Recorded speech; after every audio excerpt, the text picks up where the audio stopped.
Hello, Mikel. Hello. For the final time this season, can you give us the early team news for the weekend?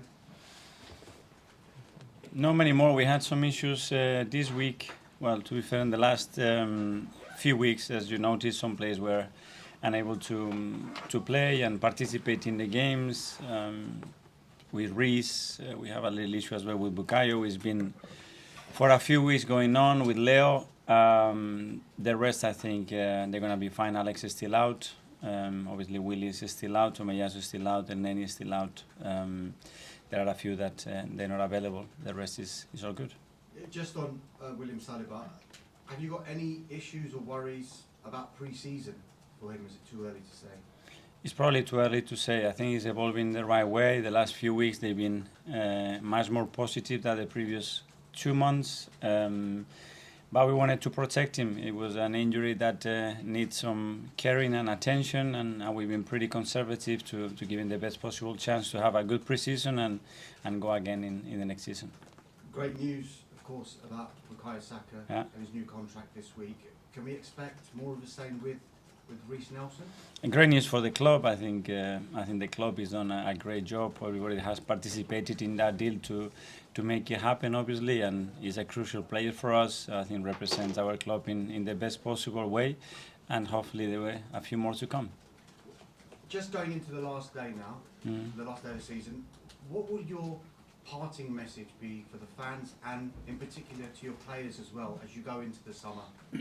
I think now is about finishing the season in style and providing a great performance and a victory in front of our people, show our gratitude, received as well a lot of the incredible energy that they have given us throughout the season, and start to build for the next season. I think we have to wrap it up in the best possible way. It's been some journey with full of emotions and something really looking forward to that at the end we haven't managed to achieve. But I think looking at it with a bit of perspective, there is a lot of things not only on the field that had happened at the club that deserve a lot of credit for a lot of people.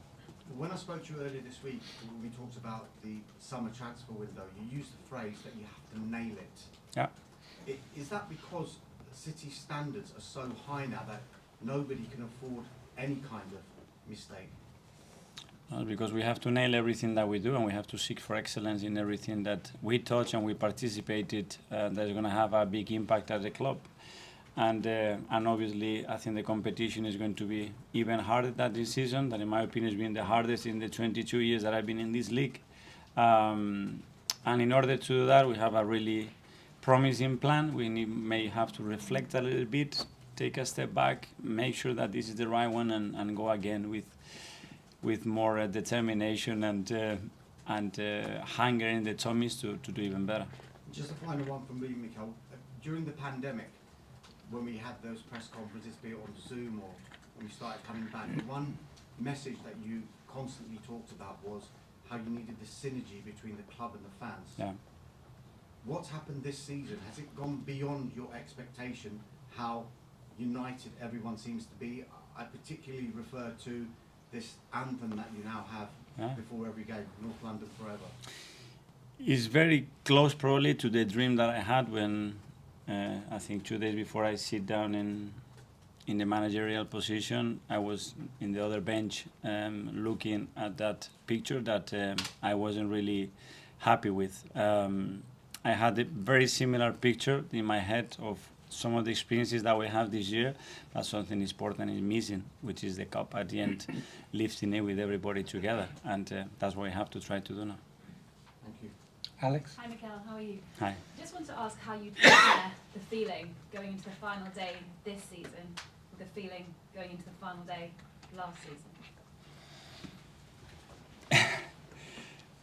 There are some similarities when you don't reach what you want at the end. There is something still there that it doesn't allow you to be as happy as you want to, but it is different. Obviously, I think we have made some huge steps as a football club. I think we have made huge steps as a team. The way we are competing, what we are transmitting, there is a lot of positives there, but yeah, we are Arsenal. Arsenal, you have to win. Arsenal, you have to be the best, and we haven't been able to deliver still that to the club.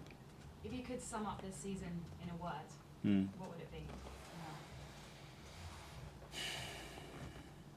Wow, I didn't thought about that question. In one word,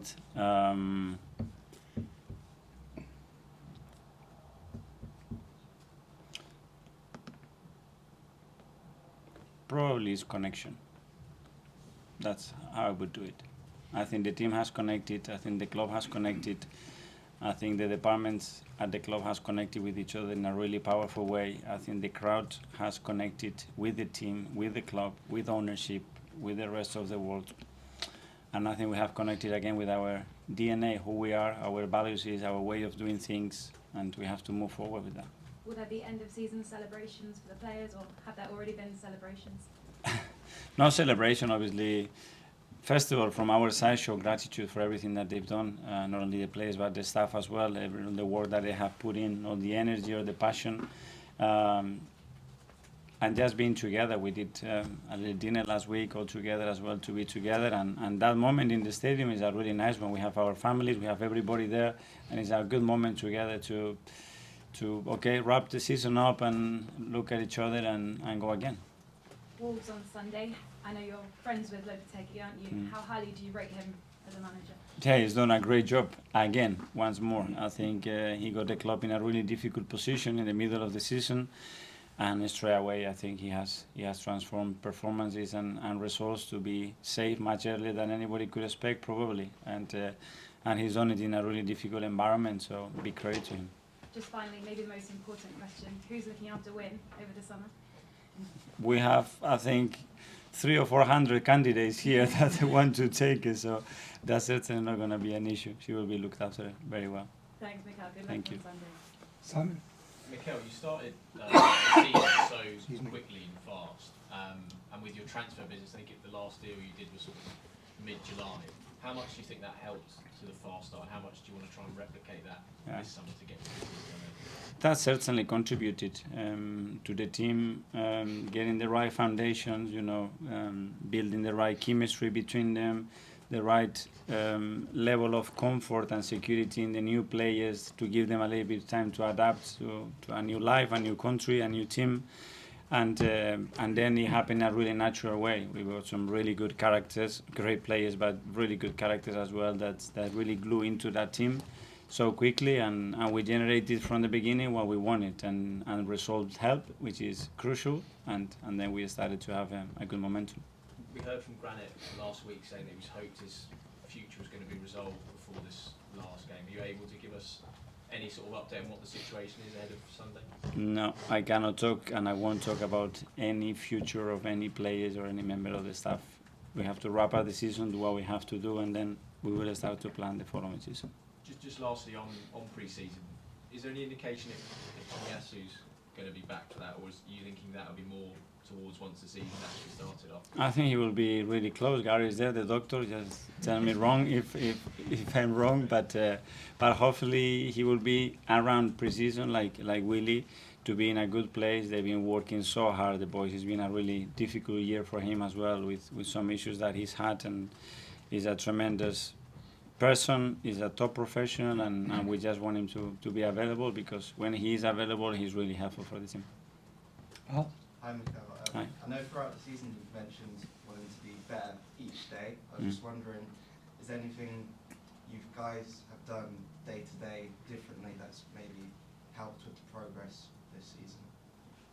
Yeah, sure. We are reflecting on that. Obviously, there are a lot of things that have been done really well across the club, across the first team staff and around the players.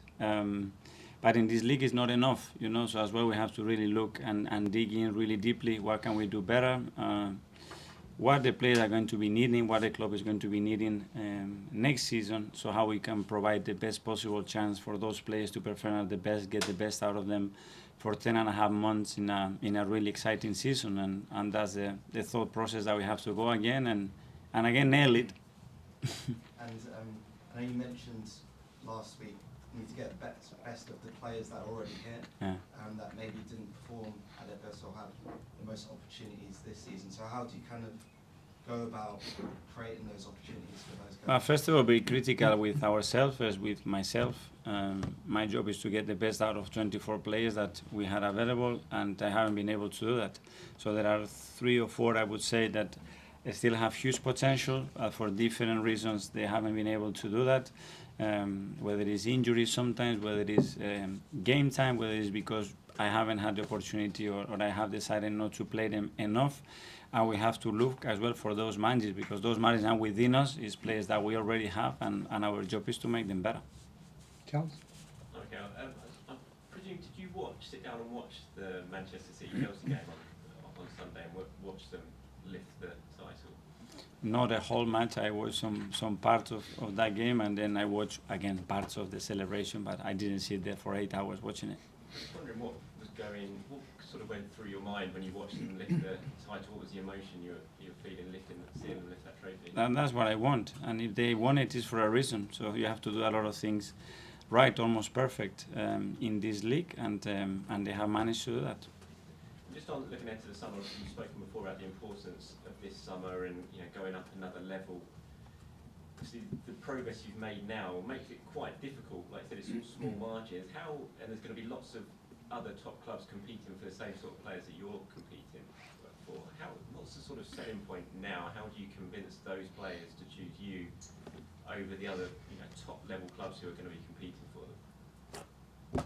Explaining who we are, how we do things, what we want from them, how we think that they're going to fit in our culture, in our club, and then trying to do the right thing as a club, buying the right profile for the right amounts of money that's going to fit what we're going to do, and at the end, players and the staff that are going to make our car faster and more reliable to have a great season.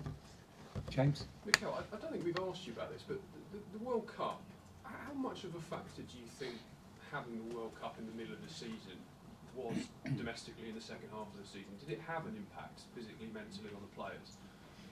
Well, I'm sure it had, but I think we used that part of the season really good. With what happened here, we have some big issues there in terms of injuries that had a big impact in the team, that's for sure. We could not control that. But it was something that we have to adapt. I think the staff did an incredible job to plan everything the way we wanted to try to maximize it, but there are some things that are unpredictable and happen, unfortunately, and it was difficult. Does it affect how much rest you give them now this summer? Well, for some of them, obviously, you want to give them more rest, but as well, they have their duties. With the national team, some of them, they have personal duties that they have to respond to, and others, they are injured. We have probably more than ever in the last few years in long-term injuries that unfortunately those players have to keep working through the summer, and psychologically that's something difficult as well, because the building is empty, because they've been rehabbing and with a lot of demands throughout the season, and we want them fresh, and we have to make sure that here they are fresh at the start of the preseason to go again and have that willingness to arrive here first day with new toys and go again. How do you support them through that? With the staff, myself being trying to be close to them. First of all, understanding, how they're feeling, what they need, what they think is the best for them, they think is the best for them is actually the best for them and the best for the club as well, and try to find that balance, and the way to do it is communicating is always the best way. And just finally for me, just on Bukayo's contract, there was a time when the club was under pressure to sell players like that. What does it say about where Arsenal are now that you've committed one of the Premier League's best players to a long-term contract and he plays football here for the next 4 years? Well, that's part of the plan, and I think at the moment we are in a strong position to be able to do that, and we decided that he was obviously one of the marquee players that we have at the club right now, and we wanted to secure his future with us, and we've been able to do that. He's extremely happy, I think, the club it is, and good relationship to have.